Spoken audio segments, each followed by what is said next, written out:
The cavern was warm, a pleasant change from the snow-covered mountain meadow outside, and Fool smiled as he walked around the first bend.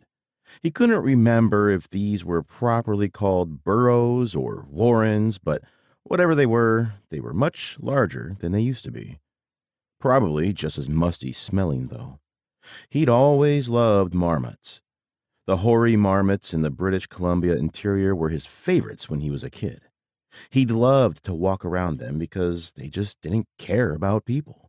You could walk right up to them and sit next to them, and they'd keep on doing whatever it was they were doing as if you were invisible. He'd tried to share that awesome experience once, decades ago, with someone he loved. She'd laughed. It had been a happy time, but all that was gone now. So much gone and changed. The system had hit the world like a tidal wave of rage and sorrow and cleared out most of everyone's lives. Fool had been ahead of the curve on that. He'd had a manic drive to succeed, but that turned to being manic after a few years. Then he'd started to lose touch with reality sometimes. Lost his career, lost his friends, lost his family. 2 decades of living as best he could after that. Managed to hold on to his car for the first 6 months, and after that? When he came back to the real world, it had been a different world. He'd learned to make what friends he could. He'd learned to scrabble to survive, and to fight for a sense of any kind of continuity. Most people he knew had given up, making it day to day. But not Fool. No matter where his brain or life left, he always fought for the hope of a better future. Eventually it came, thanks to the same thing that had taken the lives of billions of others. The system came. At first, he thought it was another hallucination. Then there was the voice, whispering a promise of what he'd longed for. Somehow it differed from the other voices, and he listened to it. He'd struggled for the first few days. Then Jackal had showed up and helped Fool on his way to sanity. But that voice was still there sometimes. Only now Fool could see it was one of his many skills, assigned by the system. Sort of. Fool knew he should use his system-assigned skills to navigate this cave, to search for any hidden monsters or to protect himself from threats. But he couldn't bring himself to do that. He'd been gifted those skills, and he resented that. Things like that always came with a price. And in some ways, he knew he still didn't trust that all of this was real. Some part of him still wondered if he wasn't stuck in a hallucination.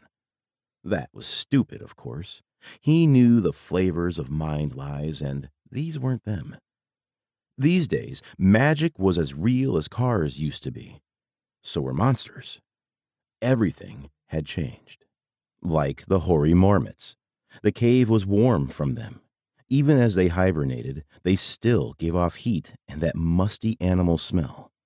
Before the system, they had been big rodents, about the size of a chihuahua, but a lot fatter and cuter. Now, he walked up to the closest one and ran his hands through its fur. It was like petting a bus, but softer. He gave himself a moment and leaned into the side of the beast, letting the comfort and memory fill one little broken part inside him. Big, soft, warm creature. A good dozen of them in this cave, all fast asleep. At least until winter ended for good. It had already started down at the base of the mountain. They'd sleep for another week or 2 at least. His fingers pulled out of the fur, and the thick, downy undercoat came out on a mat in his hand. He held it up to his nose and took a deep whiff. Musky. But underneath that was the unique smell of the big creature. A delicate aroma that tickled the back of his nose and reminded him of baby powder. The hoary marmots were the perfect example of the good that balanced out the bad of the system, as far as Fool was concerned. They were still monsters, giant and terrifying. The warning squeak they used to have had evolved into a shattering sonic attack that was loud enough to kill. But the system hadn't really changed their essential character that much. They still would happily ignore you if you wandered amongst them. You just really didn't want to upset them now.